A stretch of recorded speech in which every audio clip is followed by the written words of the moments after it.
ഇപ്പോൾ നമ്മൾ ഇത്രയും കാര്യങ്ങൾ പറഞ്ഞപ്പോൾ എക്സാമിന് എങ്ങനെ പ്രിപ്പയർ ചെയ്യണമെന്നും നമ്മളുടെ ഒരു പേഴ്സണൽ സൈഡിൽ നിന്ന് എങ്ങനെയായിരുന്നു ഈ ഒരു പ്രോസസ്സും ജേണിയൊക്കെ നമ്മൾ പറഞ്ഞു. ഇനിയിപ്പം ഓൾറെഡി ഇപ്പം ഇൻ പ്ലേസ് ആണ്, ഒരു ഡിപ്പാർട്ട്മെൻറ്റൽ ഇൻ പ്ലേസ് ആണ് ഇപ്പോൾ അല്ലേ, ഡെപ്യൂട്ടി രജിസ്ട്രാറായിട്ട് ഇപ്പോൾ ഇൻ പ്ലേസ് ആണ്. അപ്പോൾ അവിടെ നിന്നുകൊണ്ട് എന്തൊക്കെ കാര്യങ്ങളാണ് ഇപ്പോൾ ഈ കോപ്പറേറ്റീവ് ഒരു വിഭാഗത്തിലേക്ക് ചെയ്യാനായിട്ട് സാധിച്ചിട്ടുള്ളത്? ഇപ്പോൾ KS ആസ് എ സർവീസ് തന്നെ പറയാം. ഇപ്പോൾ ട്രെയിനിങ്ങിൻ്റെ സമയത്ത് തന്നെ നമുക്ക് ഒരുപാട് കാര്യങ്ങളൊക്കെ ചെയ്യാൻ പറ്റി. ഇപ്പോൾ നമുക്കറിയാം ഇന്ത്യയിൽ G20 നടന്നു ഇടയ്ക്ക്. അപ്പോൾ നോർമലി നമ്മൾ UPSC പ്രിപ്പയർ ചെയ്യുമ്പോൾ നമ്മളിപ്പോഴും കാണില്ല G20 നടക്കുന്നു, G20 എവിടെ വെച്ച് നടക്കുന്നു, അതിലെന്തൊക്കെയാണ് റെസൊല്യൂഷൻസ് പാസ്സായത് എന്നൊക്കെ നമ്മൾ പഠിക്കാറുണ്ട്. പക്ഷേ ഒരു G20 ഭാഗമാവുക എന്നൊന്ന് ആലോചിച്ച് നോക്കുക. നമുക്ക് കിട്ടുന്ന ഏറ്റവും വലിയ ഭാഗ്യമല്ലേ, അതും G20 ഇന്ത്യയിൽ ആദ്യമായിട്ടാണ് നടക്കുന്നത്. ആ സമയത്ത് നമ്മൾ KSലേക്ക് വരികയും ചെയ്തു. ഇതെല്ലാം ഒരു കോയിൻസിഡൻസ് പോലെ വന്നു എന്നുള്ളൂ. അപ്പോൾ ഞാനെടുത്ത എഫേർട്ട് എല്ലാം എത്തിച്ചേർന്ന ഒരു ഇതാണ് ഞാൻ പറയുന്നത്. അപ്പോൾ ഇത്രയും നാൾ കഷ്ടപ്പെട്ടു തോറ്റെങ്കിലും, 5 വർഷം തോറ്റെങ്കിലും കുഴപ്പമില്ല, 6ാമത്തെ വർഷം ഈ 5 വർഷത്തെയും എലിമിനേറ്റ് ചെയ്യുന്ന രീതിയിൽ ആ വിഷമം എല്ലാം മാറ്റുന്ന രീതിയിലുള്ള സന്തോഷങ്ങൾ നമുക്ക് കിട്ടുന്നില്ലേ. ബാക്കിയെല്ലാം ടെമ്പററി ആയിട്ടുള്ള നമ്മൾ ചെയ്ത സാക്രിഫൈസസുകളാണ്. ലോങ് ടേം ആയിട്ടുള്ള ഒരു സക്സസ്സിന് വേണ്ടി നമ്മൾ ഉറപ്പായിട്ടും കുറച്ച് സാക്രിഫൈസ് ചെയ്യണം. അപ്പോൾ ഞാൻ പറയുന്നത് ആ സാക്രിഫൈസ് ചെയ്തിട്ട് ഞാൻ ഇവിടെ എത്തിയപ്പോൾ G20 എന്ന് പറയുന്നത് പഠിച്ച് നമ്മൾ പേപ്പറിൽ മാത്രം കണ്ട ഒരു വലിയൊരു ഒരു വലിയ നമ്മൾ ലോകത്ത് നടക്കുന്ന ഒരു വലിയൊരു സബ്മിറ്റ്, ആ സബ്മിറ്റിൻ്റെ ഭാഗമാകാൻ പറ്റി. അപ്പം നമ്മൾ ട്രെയിനിങ് നടക്കുന്ന സമയത്ത് തന്നെ കേരളത്തിൽ നടന്ന G20 ലൈസൺ ഓഫീസേഴ്സായിട്ട് പ്രവർത്തിച്ചതെല്ലാം KS ആയിരുന്നു. അപ്പോൾ അതുകൊണ്ട് തന്നെ എനിക്ക് ബ്രസീലിൻ്റെ അംബാസഡറിൻ്റെ ലൈസൺ ഓഫീസറായിരുന്നു ഞാൻ. അപ്പം നമ്മൾ പലപ്പോഴും പഠിക്കുമ്പോൾ ഈ അംബാസഡർ എന്ന് കേട്ടിട്ടുണ്ട്, അങ്ങനെ ഡിപ്ലോമാറ്റ് എന്നൊക്കെ കേട്ടിട്ടില്ലാതെ G20 എന്നൊക്കെ കേട്ടിട്ടില്ല. അതിൻ്റെ പാർട്ടാവുക എന്ന് പറയുന്നത് വളരെ ഭാഗ്യമുള്ള കാര്യം. അപ്പോൾ KSൽ വന്നതുകൊണ്ട് എനിക്കത് കിട്ടിയില്ലേ. അപ്പോൾ G20 പങ്കെടുക്കാൻ പറ്റി, G20 ലൈസൺ ഓഫീസറായിട്ട് പ്രവർത്തിക്കാൻ പറ്റി. അവിടെ എന്തൊക്കെയാണ് നടക്കുന്നത്, എങ്ങനെയാണ് നടക്കുന്നത്, നമ്മൾ ഫോട്ടോയിലും TV-യിലും മാത്രം കണ്ട കാര്യങ്ങളിലേക്ക് ഇൻവോൾവ് ചെയ്യാനും ഡിപ്ലോമാറ്റിക് ആയിട്ടുള്ള 2 രാജ്യങ്ങളെ തമ്മിലുള്ള ബൈലാട്രൽ ഡിസ്കഷൻസ് അറേഞ്ച് ചെയ്യാൻ പറ്റി. അപ്പോൾ ഞാൻ ബ്രസീലിൻ്റെ ലൈസൺ ഓഫീസർ ആയതുകൊണ്ട് ഫ്രാൻസുമായിട്ട് അവർക്ക് ഡിസ്കസ് ചെയ്യണമെങ്കിൽ ഫ്രാൻസിൻ്റെ ലൈസൺ ഓഫീസർ KSലുള്ള ഒരാളായിരിക്കും. അപ്പോൾ ഞങ്ങളായിട്ട് ഡിസ്കസ് ചെയ്തിട്ട് 2 ഡിപ്ലോമാറ്റിനെ ഒരു സ്ഥലത്ത് കൊണ്ടുവന്ന് ബൈലാട്രൽ മീറ്റിംഗ് നടത്തുന്നു.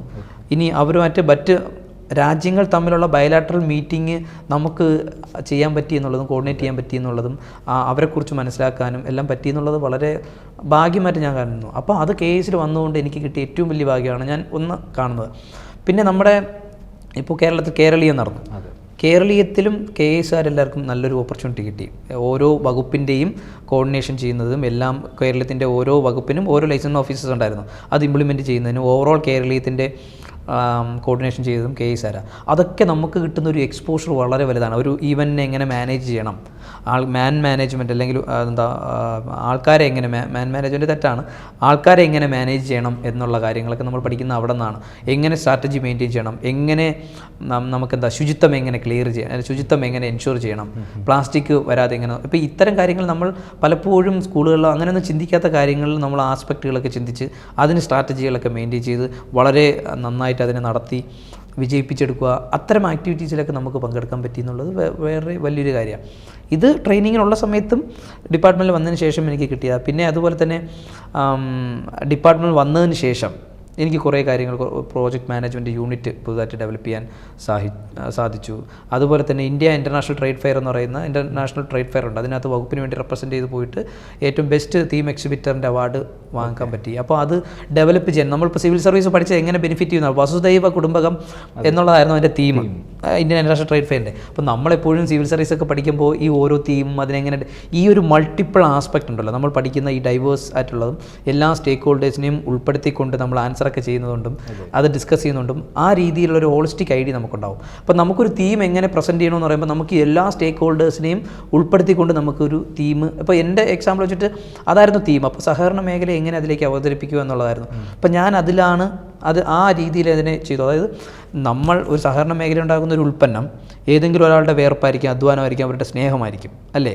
ആ സ്നേഹത്തിൽ നിന്ന് അവരുണ്ടാക്കുന്ന ഒരു പ്രോഡക്റ്റ് അതിർത്തികൾ കടന്ന് സംസ്ഥാനവും രാജ്യവും കടന്ന് മറ്റ് യൂറോപ്പിലും അമേരിക്കയിലേക്ക് പോകുന്നുണ്ട്. അപ്പോൾ ആ പ്രോഡക്റ്റ് അവിടെ കൺസ്യൂം ചെയ്യുന്നു, അതൊരു ആസ്പെക്റ്റ്. പക്ഷേ ആ കൺസ്യൂം ചെയ്യുന്ന ആ പ്രോഡക്റ്റ് എങ്ങനെയാണ് ഉണ്ടായിരിക്കുന്നത്? ഒരാളുടെ വേർപ്പിൽ നിന്നും, ഒരാളുടെ അധ്വാനത്തിൽ നിന്നും, ആ ആളുടെ സാക്രിഫൈസിൽ നിന്നും, ആളുടെ സ്നേഹത്തിൽ നിന്നൊക്കെയാണ് ആ പ്രോഡക്റ്റ് ഉണ്ടായിരിക്കുന്നത്. ഇത്തരം കാര്യങ്ങൾ നമ്മൾ ലോകത്തിലേക്ക് എത്തിച്ചില്ലേ. ഒരു പ്രോഡക്റ്റ് എത്തുന്നു എന്നതിലുപരി സഹകരണ മേഖലയിൽ ഉണ്ടാക്കിയ ഒരു പ്രോഡക്റ്റ് ആ ആളുടെ ഫാമിലിയിലെ ഒരാൾക്ക് അവരുടെ സ്നേഹം ഷെയർ ചെയ്യുന്നത് പോലെ, അവരുടെ സാക്രിഫൈസ് ചെയ്ത് എന്നെ ഡെവലപ്പ് ചെയ്ത അതേ ഒരു മെൻറ്റാലിറ്റി പോലെ ആ പ്രോഡക്റ്റിന് അതുണ്ട്. ആ പ്രോഡക്റ്റാണ് ലോകത്തിലേക്ക് എത്തുന്നത്. അപ്പോൾ ഇന്ത്യയെ ലോകത്തിലേക്ക് എത്തുന്നു. വേൾഡ് ഇസ് എ ഫാമിലി എന്നാണ് വസുദൈവ കുടുംബം എന്ന് പറയുന്നത്. അപ്പോൾ ഇന്ത്യയുടെ വേറെ ചെറിയൊരു സംസ്ഥാനമായ കേരളത്തിൽ നിന്ന് ഒരു കുടുംബത്തിൽ നിന്നോ ഒരു വ്യക്തിയിൽ നിന്നോ ആളുടെ അധ്വാനവും വിയർപ്പും അവരുടെ സ്നേഹവും എല്ലാം നിറഞ്ഞൊരു പ്രോഡക്റ്റ് ലോകത്തിൻ്റെ വേറൊരു സ്ഥലത്ത് വേറൊരു ഭാഷയിൽ വേറൊരു കോണ്ടിനെൻ്റിലിരിക്കുന്ന ഒരാൾ ഉപയോഗിക്കുമ്പോൾ ഒരു ഫാമിലിയിലേക്ക് ഷെയർ ചെയ്യുന്നത് പോലെയാണ് അതെത്തിയത്. ഈ രീതിയിലാണ് ഞാൻ അതിനെ നോക്കിക്കണ്ടത്, അവിടെ അവതരിപ്പിച്ചത്. അപ്പോൾ ഞാൻ മനസ്സിലാക്കുന്നത് ഇതൊക്കെ പഠിച്ചു നമ്മൾ ഈ പറഞ്ഞ നേരത്തെ ചോദിച്ചില്ലേ ആ പേഴ്സണാലിറ്റി എങ്ങനെ ഡെവലപ്പ് ചെയ്തു, ഇതെല്ലാം പഠിച്ചു വന്നപ്പോൾ നമുക്ക് കിട്ടിയ ഒരു ഐഡിയയിൽ നിന്ന് ഉണ്ടാക്കിയ ഒരു തീം, അതിന് ഏറ്റവും ബെസ്റ്റ് തീം എക്സിബിറ്റർ അവാർഡ് കിട്ടി നമുക്ക്. അപ്പോൾ അതെനിക്ക് വകുപ്പിന് വേണ്ടി ആദ്യമായിട്ട് ചെയ്യാൻ പറ്റി എന്നുള്ളത് അത് എനിക്ക് പേഴ്സണലായിട്ട് ഭയങ്കര ഫീൽ തോന്നുന്നത്. സിവിൽ സർവീസിൽ പഠിച്ച കാര്യങ്ങളാണല്ലോ ഇതൊക്കെ, അതുകൊണ്ടാണ് എനിക്ക് അങ്ങനെ ഒരു ആസ്പെക്റ്റിൽ ചിന്തിക്കാൻ പറ്റിയത്. അപ്പോൾ ഇത് ചിന്തിക്കുമ്പോൾ ശരിയാണ്, ആ ആംഗിളിൽ നമ്മൾ ചിന്തിക്കാൻ നമ്മളെ പ്രാപ്തരാക്കിയത് ഈ ഒരു പേഴ്സണാലിറ്റി ഡെവലപ്മെൻറ്റാണ്. അതാണ് വേറൊരു കാര്യം. പിന്നെ വളരെ റീസെൻ്റായിട്ട് ചെയ്യാൻ പറ്റിയെന്ന് പറഞ്ഞു കഴിഞ്ഞാൽ വകുപ്പിന് വേണ്ടിയിട്ടൊരു സമ്പൂർണ്ണമായൊരു ഓൺലൈൻ പരിശോധനാ സംവിധാനം നടപ്പിലാക്കാൻ അതിൻ്റെ ടീം ലീഡായിട്ട് ഞാനായിരുന്നു പ്രവർത്തിച്ചത്. അപ്പോൾ അത് ഒരു 4 മാസം കൊണ്ട് ഫുള്ളി ഡെഡിക്കേറ്റ് ചെയ്ത് എല്ലാം മാറ്റി വെച്ചിട്ട് ഫുള്ളി ഫോക്കസ് ചെയ്ത് നടപ്പിലാക്കാൻ പറ്റി എന്നുള്ളതാണ്. അപ്പോൾ അതായത് മാനുവലായിട്ട് ചെയ്തുകൊണ്ടിരുന്ന ഇൻസ്പെക്ഷനെ ഫുള്ളി ഓട്ടോമേറ്റ് ചെയ്തു. ഒരു മൊബൈൽ ആപ്ലിക്കേഷൻ ഉപയോഗിച്ച് അവർക്ക് ആ സംഘത്തിൽ പോയിട്ട് 20 മീറ്റർ ഫെൻസ് ചെയ്തിട്ടുണ്ട്, അതിനകത്തേക്ക് അവർ പോയെന്ന് ഉറപ്പുവരുത്തി ഓരോ ക്വസ്റ്റ്യൻ യെസ് ഓർ നോ ക്വസ്റ്റ്യൻസാണ് കൊടുത്തിരിക്കുന്നത്, പരിശോധിച്ച് കൊടുക്കുക. സബ്മിറ്റ് കൊടുക്കുന്ന സമയത്ത് റിയൽ ടൈമായിട്ട് റിപ്പോർട്ട് ജനറേറ്റ് ആവും. ആ റിപ്പോർട്ട് ജനറേറ്റ് ആവുന്നത് കൺസേൺഡ് താലൂക്ക് ഓഫീസ്, തഹസിൽദാരിന് ഈക്വലായിട്ടുള്ള അസിസ്റ്റൻറ്റ് രജിസ്ട്രാർ ഓഫീസുണ്ട്, അവിടെ എത്തുന്നു. അവർ അപ്രൂവ് ചെയ്യുന്നതോടുകൂടി നോട്ടീസുകൾ ജനറേറ്റ് ആവുന്നു. സൈനും സെൻറ്റും കൊടുത്തു കഴിഞ്ഞാൽ ഓട്ടോമാറ്റിക്കലി സംഘത്തിലേക്ക് പോകും.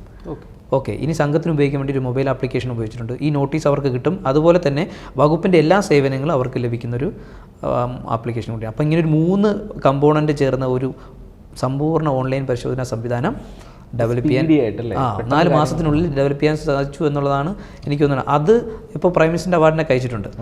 അപ്പോൾ അത് വലിയൊരു മാറ്റമായിട്ട് എനിക്ക് തോന്നുന്നു. കാരണം അങ്ങനൊരു അവസരം എനിക്ക് കിട്ടി. വളരെ ഷോർട്ട് ടൈമിൽ ഇങ്ങനെ അവസരം കിട്ടുന്നത് നമ്മുടെ ഭാഗ്യമാണ്. അപ്പോൾ അങ്ങനെ ഒരു അവസരം കിട്ടിയാൽ മാത്രമേ നമുക്ക് ചെയ്യാൻ പറ്റത്തുള്ളൂ. അപ്പോൾ അങ്ങനെ അവസരം കിട്ടിയത് ചെയ്യാൻ പറ്റി. അത് സഹകരണ മേഖലയ്ക്ക് ലോങ് ലാസ്റ്റിംഗ് ആയിട്ടൊരു വലിയ ചേഞ്ച് ഉണ്ടാക്കാനും സഹകരണ മേഖലയെ താങ്ങി നിർത്താനും പറ്റുമെന്ന് ഞാൻ വിശ്വസിക്കുന്നു. അപ്പോൾ അത് PM-ൻ്റെ 2 അവാർഡിന് അയച്ചു, പ്രൈം മിനിസ്റ്റർ എക്സലൻസ് അവാർഡിനും നാഷണൽ ലീഗ് വൺസ് അവാർഡിന് അയച്ചപ്പോൾ അതൊക്കെ ഒരു ഫീൽ. നമ്മളിതൊക്കെ പേപ്പറിലും മാത്രം കാണുന്നത് നമുക്ക് നേരിട്ട് ചെയ്യാൻ പറ്റി എന്നുള്ളതാണ്. അതെല്ലാം KS-ലേക്ക് വന്നുകൊണ്ടാണ് അല്ലേ. അപ്പോൾ പക്ഷേ KS-ലെത്താൻ ഞാൻ കുറേ സാക്രിഫൈസ് ചെയ്തില്ലേ. അപ്പോൾ ഞാൻ പറയുന്നത് സാക്രിഫൈസ് ചെയ്യേണ്ടി വരും, പക്ഷേ വൺസ് നിങ്ങൾ സക്സസ് ആവും എന്നുള്ളത്. അപ്പോൾ അത് കിട്ടുന്നൊരു ഫീല് എനിക്കിപ്പോൾ ഗിൽട്ട് ഫീൽ ഇല്ലല്ലോ, എനിക്കിപ്പോൾ ഒരു ഫീൽ കിട്ടുന്നുണ്ട്. ആ ഫീലാണ് നമുക്ക് ലൈഫിൽ എൻജോയ് ചെയ്യേണ്ടതാണ് ഞാൻ മനസ്സിലാക്കുന്നത്. അത് പല മേഖലയാവാം, ഇത് തന്നെ ആവണമെന്നില്ല. നമ്മുടെ എന്താണോ നമ്മുടെ ആഗ്രഹിക്കുന്നത് ആഗ്രഹത്തിലേക്ക്, അത് കോമ്പറ്റേറ്റീവ് എക്സാം എഴുതി ജയിക്കുക എന്ന് മാത്രമല്ലല്ലോ ആസ്പിറേഷൻ. നമ്മളെ സന്തോഷിപ്പിക്കുന്ന ആസ്പിറേഷനിലേക്ക് നമുക്ക് എത്താൻ പറ്റുക, അതിൽ സാറ്റിസ്ഫൈ ആവുക എന്നുള്ളതാണ് ഏറ്റവും വലിയ. അപ്പം ഈ കാര്യങ്ങളൊക്കെ എനിക്ക് ചെയ്യാൻ പറ്റി എന്നുള്ളത് എനിക്ക് പേഴ്സണലി ഭയങ്കര ലക്കിയായിട്ടും കൂടെ തോന്നുന്നുണ്ട്, അവസരം കിട്ടിയതുകൊണ്ട്. അപ്പോൾ അതെല്ലാം KS-ൽ വന്നതുകൊണ്ടാണ്.